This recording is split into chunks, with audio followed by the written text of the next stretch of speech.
The Assembly will now hear an address by His Excellency Volodymyr Zelensky, President of Ukraine. I request protocol to escort His Excellency and invite him to address the Assembly.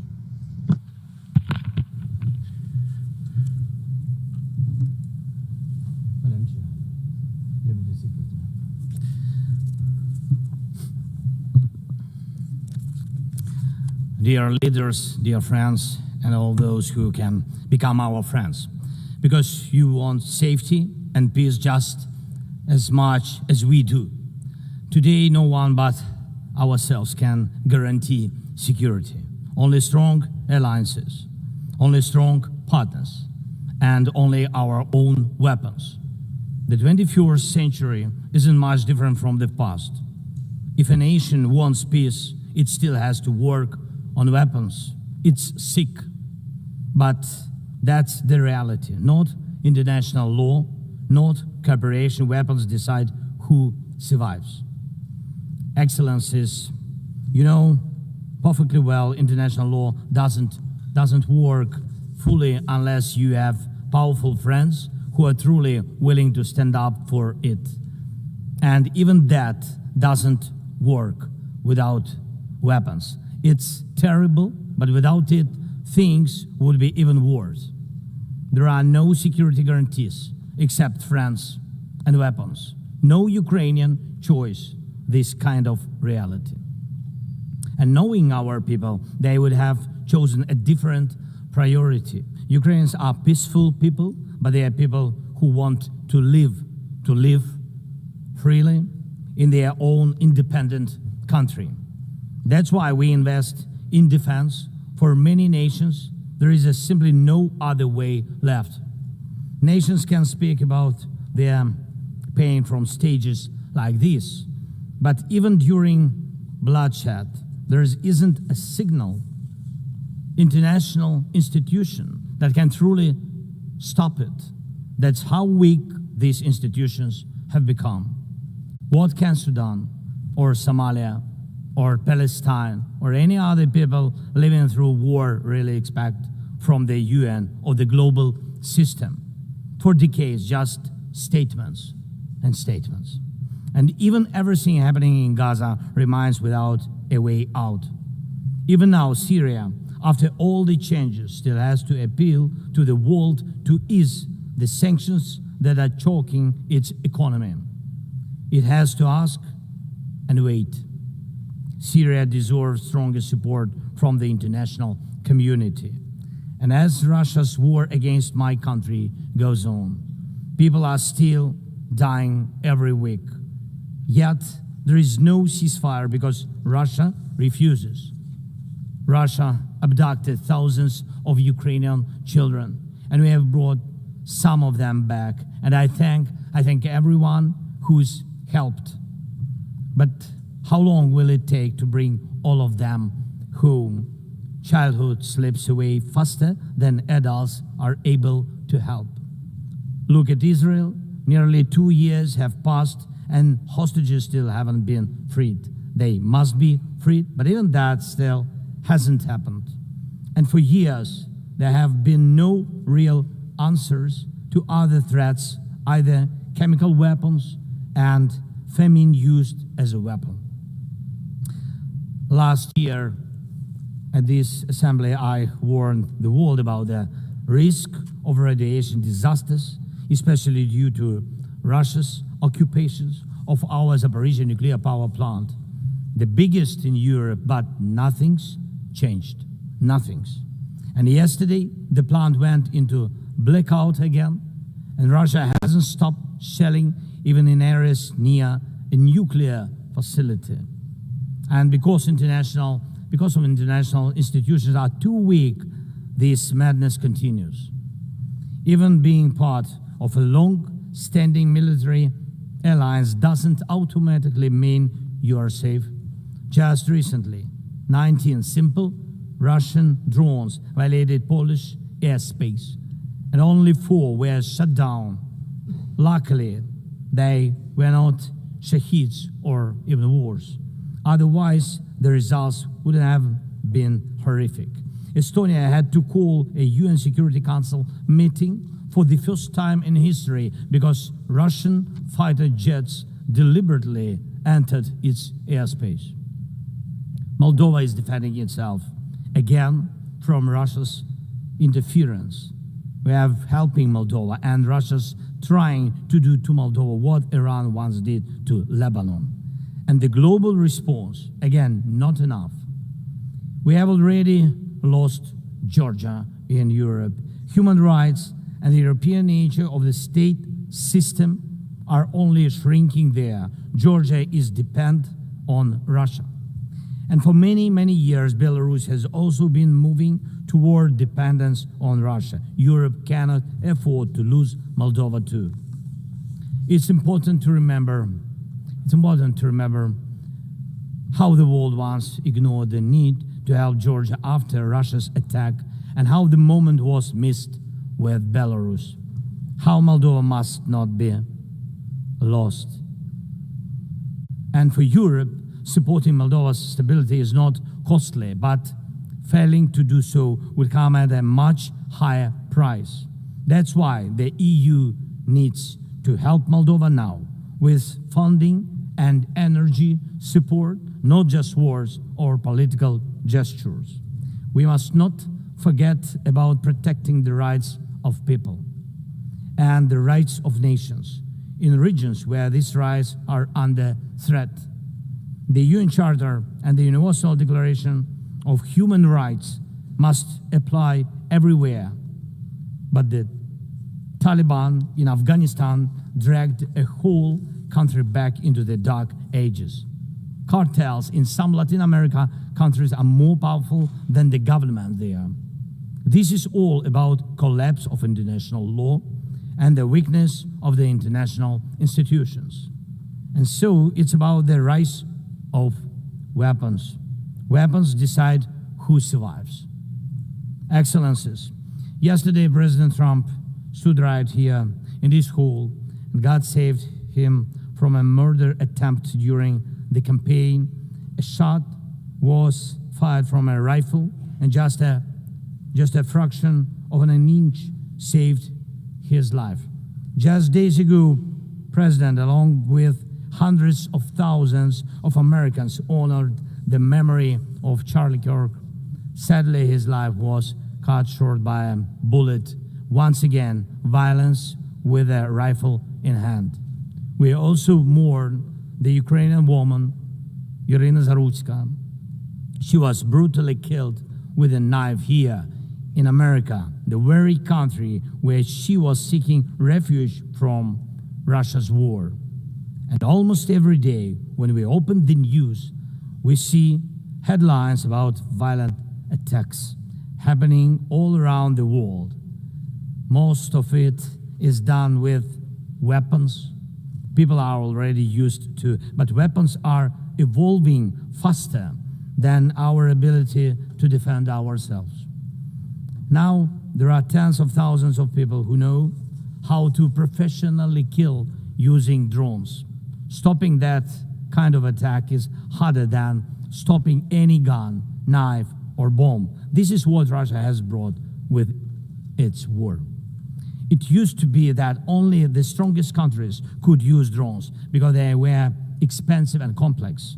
Now, even simple drones can fly thousands of kilometers. War tech doesn't care about geography anymore. It's now reshaping it. Just recently, airports in Europe had to shut down because of drones. Authorities couldn't even say what kind of drones they were, who sent them, or from where.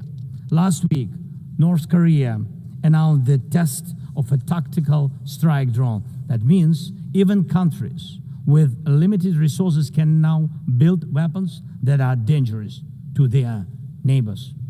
Ukraine and nations like Saudi Arabia know all too well how dangerous Iranian attack drones are. But what happens when all the types of drones become available, even to small terrorist groups or cartels? The world moves too slowly to protect itself, and weapons move fast.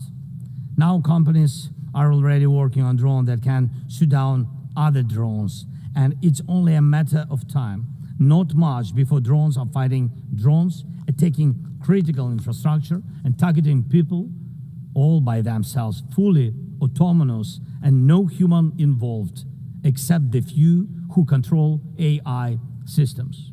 Dear leaders, we are now living through the most destructive arms race in human history, because this time includes artificial intelligence. And if there are no real security guarantees except friends and weapons, and if the world can't respond even to old threats, and if there is no strong platform for international security, will there be any place left on Earth that's still safe for people? We need global rules now for how AI can be used in weapons, and this is just as urgent as preventing the spread of nuclear weapons. We need to restore international cooperation, real working cooperation for peace and for security. A few years from now might already be too late. 10 years ago, war looked different, and no one imagined that cheap drones could create dead zones, areas stretching for dozens of kilometers where nothing moves, no vehicles, no life. People used to imagine that only after a nuclear strike. Now it's drawn reality. Mass-produced, simple drones, and without AI yet. Ukraine doesn't have the big fat missiles dictators love to show off in parades, but we do have drones that can fly up to 2,000-3,000 kilometers. We had no choice but to build them to protect our right to life. Control over the sea used to depend on having a big navy. Ukraine doesn't have a big fleet, but we succeeded. In the Black Sea, we pushed what's left of the Russian navy into a remote base. And we did it with sea drones. That's how we protect our ports and maritime trade routes, because Russia has left us no other choice. And our spiderweb operation, when cheap drones destroyed or damaged dozens of expensive Russian strategic bombers, became a real example for special forces around the world of what new weapons can do to old systems. These very Russian bombers attacked our cities. And none of this would have happened if Putin had not started this full-scale aggression, full-scale war. And every year that this war goes on, weapons become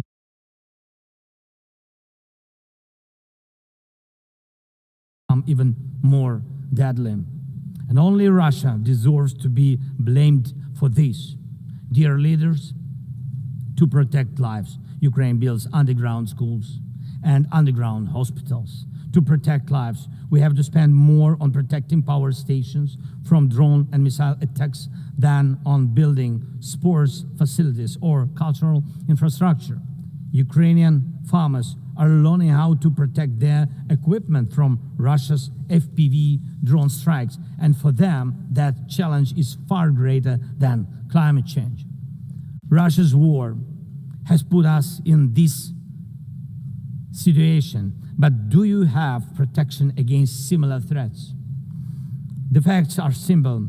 Stopping this war now, and with it, the global arms race, is cheaper than building underground kindergartens or massive bunkers for critical infrastructure later.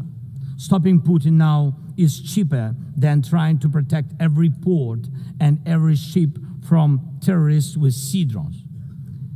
Stopping Russia now is cheaper than wondering who will be the first to create a simple drone carrying a nuclear warhead. So we must use everything we have together to force the aggressor to stop. And only then do we have a real chance that this arms race will not end in catastrophe for all of us. If it takes weapons to do it, if it takes pressure on Russia, then it must be done. And it must be done now. Otherwise, Putin will keep driving the war forward wider and deeper. And we told you before, Ukraine is only the first, and now Russian drones are already flying across Europe, and Russian operations are already spreading across countries, and Putin wants to continue this war by expanding it, and no one can feel safe right now. So first, we are now building a new security architecture for ourselves. More than 30 countries are already part of our coalition, and we are strengthening army, launching joint weapons production with partners, and defining financial commitments for defense in a way that could become a security model for any other nation.